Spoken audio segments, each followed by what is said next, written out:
Hi dear viewers, welcome back to my YouTube channel. ಯಾರೆಲ್ಲ ನನ್ನ ಚಾನಲ್ನ ನೋಡ್ತಿದ್ದೀರಾ ದಯವಿಟ್ಟು ನನ್ನ ಚಾನಲ್ನ ಸಬ್ಸ್ಕ್ರೈಬ್ ಮಾಡಿ. ಹಾಗೆ ನನ್ನ ವಿಡಿಯೋ ಇಷ್ಟ ಆದರೆ ಪೂರ್ತಿಯಾಗಿ ನೋಡಿ ಒಂದು ಲೈಕ್ನ ಕೊಡಿ. ನಾನು ಇವತ್ತು ಲಾಗ್ನ ಕೊಡ್ಕೆಯಿಂದ ಸ್ಟಾರ್ಟ್ ಮಾಡ್ತಿದ್ದೀನಿ. ನನ್ನ ದಿನ ಸ್ಟಾರ್ಟ್ ಆಗೋದೇ ಕೊಡ್ಕೆಯಿಂದ. ಎಲ್ರಿಗೂ ನಮಸ್ಕಾರ. ನಾನು ಶಾಲಿನಿ ನನ್ನ ಯೂಟ್ಯೂಬ್ ಬ್ಲಾಗ್ಸ್ಗೆ ಆತ್ಮೀಯವಾದಂಥ ಸ್ವಾಗತ. ನೋಡ್ತಿರ್ಬೋದು ನನ್ನ ಇವತ್ತಿನ ಲಾಗ್ ಕೊಡ್ಕೆಯಿಂದ ಸ್ಟಾರ್ಟ್ ಮಾಡ್ತಿದ್ದೀನಿ. ಇವತ್ತು ಅಂತಲ್ಲ, ಪ್ರತಿದಿನ ನಾನು ಇದ್ದ ತಕ್ಷಣ ಸ್ಟಾರ್ಟ್ ಮಾಡೋದು ಕೊಡ್ಕೆಯಿಂದನೇ. ಅದನ್ನು ಇವಾಗ ನಿಮಗೆ ತೋರಿಸ್ತಿದ್ದೀನಿ. ಹಳ್ಳಿಲಿ ಈ ಥರ ಕೆಲಸ ಎಲ್ಲ ಕಾಮನ್ನು. ಬೆಳಗ್ಗೆ ಎದ್ದರೆ ನಾವು ಫಸ್ಟು ಹಳ್ಳಿ ಜನಗಳು ಕೆಲಸನ ಸ್ಟಾರ್ಟ್ ಮಾಡೋದು ಕೊಡ್ಕೆಯಿಂದನೇ. ನಾನು ಹಂಗೆ ಡೈಲಿ ನನ್ನ ಕೆಲಸಗಳು ಸ್ಟಾರ್ಟ್ ಆಗೋದು ಕೊಡ್ಕೆಯಿಂದನೇ. ನಾನು ಕೊಡ್ಕೆಗೆ ಬಂದು ಕೊಡ್ಕೆ ಬಾಗಿಲೆಲ್ಲ ತೆಗೆದು ಹಸುಗಳು ಹಾಕಿರೋ ಸಗಣಿ ಎಲ್ಲ ತೆಗೆದು ನನ್ನ ಕುರಿಗಳವೆ ಆ ಕುರಿಗಳನ್ನ ಕೊಡ್ಕೆ ಕಸಗಳೆಲ್ಲನೂ ನೀಟಾಗಿ ಗುಡಿಸಿ ಎಲ್ಲ ಕೆಲಸ ಮುಗಿಸೋ ಅಷ್ಟರೊಳಗೆ ನನಗೆ ಒಂದು 10 ರಿಂದ 15 ನಿಮಿಷ ಟೈಮ್ ಬೇಕಾಗುತ್ತೆ.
ಕೊಡ್ಕೆಯಲ್ಲಿ ಕೆಲಸ ಎಲ್ಲ ಮುಗೀತು. ನಾನಿವಾಗ ಹೋಗಿ ತಿಂಡಿಗೆ ಏನಾದರೂ ಮಾಡಬೇಕು.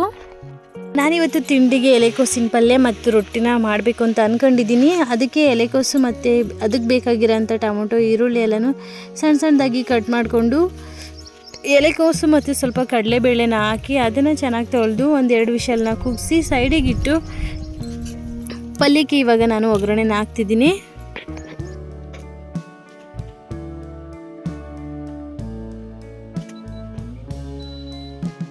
ಒಗ್ಗರಣೆಗೆ ಸ್ವಲ್ಪ ಆಯಲ್ಲು, ಹಾಗೆ ಸಾಸಿವೆ, ಸ್ವಲ್ಪ ಕರಿಬೇವು, ಈರುಳ್ಳಿನ ಹಾಕಿ ಚೆನ್ನಾಗಿ ಫ್ರೈ ಮಾಡಿ ಕಟ್ ಮಾಡಿರೋ ಅಂಥ ಟೊಮೊಟೊನ ಹಾಕಿ ಅದನ್ನು ಸಹ ಫ್ರೈ ಮಾಡಿ ಅದಕ್ಕೆ ಸ್ವಲ್ಪ ಉಪ್ಪು ಸೇರಿಸಿ ಸಾಫ್ಟ್ ಆಗಲಿ ಅಂತ ಹೇಳ್ಬಿಟ್ಟು ಅದನ್ನು ಫ್ರೈ ಮಾಡಿಕೊಂಡೆ. ಅದಕ್ಕೆ ಸ್ವಲ್ಪ ಖಾರದ ಪುಡಿನ ಹಾಕಿ ಅದನ್ನು ಸ್ವಲ್ಪ ಹಸಿ ಸ್ಮೆಲ್ ಹೋಗೋವರೆಗೂ ಫ್ರೈ ಮಾಡಿ ಬೇಯಿಸ್ಕೊಂಡಿರೋ ಅಂಥ ಕಡಲೆಬೇಳೆ ಮತ್ತು ಕೋಸನ್ನ ನೀರನ್ನ ಸೋಸಿ ಹಾಕಿ ಅದ್ರ ಮೇಲೆ ಕಾಯಿ ತುರಿನ ಹಾಕಿ ಫ್ರೈ ಮಾಡ್ತಿದ್ದೀನಿ. ಪಲ್ಯ ರೆಡಿ ಆಯಿತು. ಇವಾಗ ರೊಟ್ಟಿ ಮಾಡ್ಕೊಳ್ಳೋಣ ಅಂತೇಳಿ ರಾತ್ರಿ ಮಿಕ್ಕಿರೋ ಅನ್ನನ ಬೇಯಿಸ್ಕೊಂಡು ಹಿಟ್ಟನ್ನು ಕಲಿಸ್ತಿದ್ದೀನಿ. ಹಿಟ್ಟನ್ನು ಎಲ್ಲ ಚೆನ್ನಾಗಿ ನೀಟಾಗಿ ಕಲಸಿ ಆದಮೇಲೆ ರೊಟ್ಟಿನ ಹಾಕ್ತಾಯಿದ್ದೀನಿ.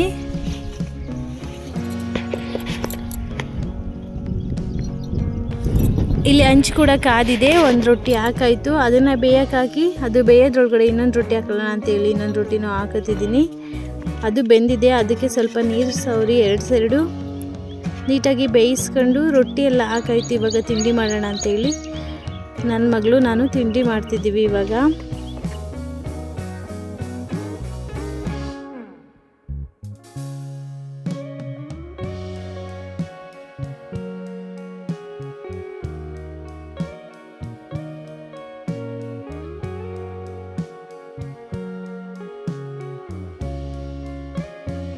ತಿಂಡಿ ಎಲ್ಲ ತಿಂದಾಯ್ತು. ಇವಾಗ ಸ್ವಲ್ಪ ಮಧ್ಯಾಹ್ನದ ಊಟಕ್ಕೆ ಹುರುಳಿಕಾಳು ಉಪ್ಸಾರು ಮಾಡೋಣ ಅಂತ ಹೇಳ್ಬಿಟ್ಟು ನಾನು ಹುರುಳಿಕಾಳನ್ನ ಕ್ಲೀನ್ ಮಾಡ್ಕೊತಾ ಇದ್ದೀನಿ.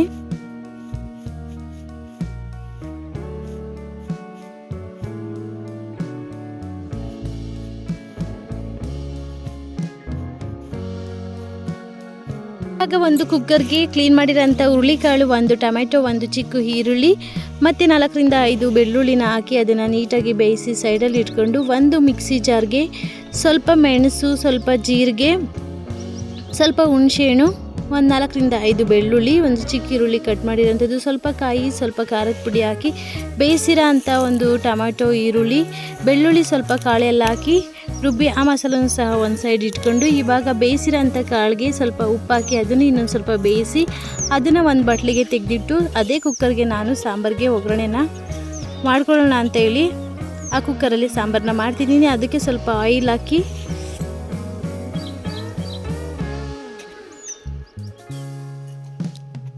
ಸ್ವಲ್ಪ ಸಾಸಿವೆ, ಸ್ವಲ್ಪ ಕರಿಬೇವು ಮತ್ತು ರುಬ್ಬಿರೋ ಅಂಥ ಮಸಾಲನ ಹಾಕಿ ಅದಕ್ಕೆ ಬೇಯಲಿ ಅಂತ ಹೇಳಿ ಇಟ್ಟಿದ್ದೀನಿ. ಅದೆಲ್ಲ ಬೆಂದಮೇಲೆ ಆ ಕಾಳಲ್ಲಿರೋ ಅಂಥ ನೀರನ್ನ ಅದರೊಳಗಡೆ ಹಾಕಿ ಬೇಯಿಸಿ ರುಚಿಗೆ ಎಷ್ಟು ಉಪ್ಪು ಬೇಕು ಅಷ್ಟನ್ನ ಹಾಕಿ ನಾನು ತೆಗೆದಿಟ್ರೆ ಸಾಂಬಾರು ಕೂಡ ರೆಡಿ ಆಯಿತು. ಇವಾಗ ಕಾಳಿಂದು ಪಲ್ಯ ಮಾಡ್ಕೊಳ್ಳೋಣ ಅಂತ ಹೇಳ್ಬಿಟ್ಟು ಒಂದು ಪ್ಯಾನ್ಗೆ ಎಣ್ಣೆ, ಸ್ವಲ್ಪ ಸಾಸಿವೆ, ಸ್ವಲ್ಪ ಕರಿಬೇವು, ಈರುಳ್ಳಿ ಹಾಕಿ ಫ್ರೈ ಮಾಡ್ತಿದ್ದೀನಿ. ಫ್ರೈ ಎಲ್ಲ ಆದಮೇಲೆ ಬೆಂದಿರೋ ಅಂಥ ಕಾಳನ್ನ ಅದರೊಳಗಡೆ ಹಾಕಿ ಅದಕ್ಕೆ ಸ್ವಲ್ಪ ಕಾಯಿ ಹಾಕಿ ಅದನ್ನ ಒಂದು 5 ನಿಮಿಷ ಫ್ರೈ ಮಾಡಿದ್ರೆ ಪಲ್ಯ ಕೂಡ ರೆಡಿ ಆಗುತ್ತೆ.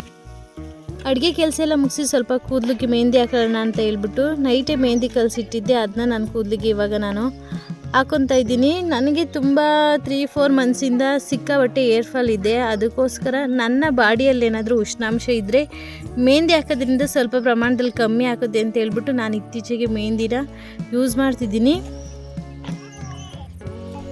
ನೋಡಬೇಕು ರಿಸಲ್ಟ್ ಹೆಂಗೆ ಬರುತ್ತೆ ಅಂತ.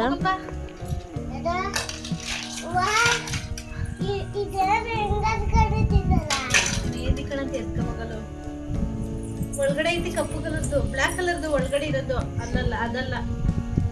ಅಡುಗೆ ಮನೇಲಿ ಇಟ್ಟಿದ್ದೀನಿ ನೋಡು, ಅಡುಗೆ ಮನೇಲಿ ಇಟ್ಟಿದ್ದೀನಿ ನೋಡಪ್ಪ. ಇಲ್ಲಿ ಚಿನ್ನಮ್ಮ ಲವ್ ಬಂಗಾರಿ, ಇಲ್ಲಿ ಒಳಗಡೆ.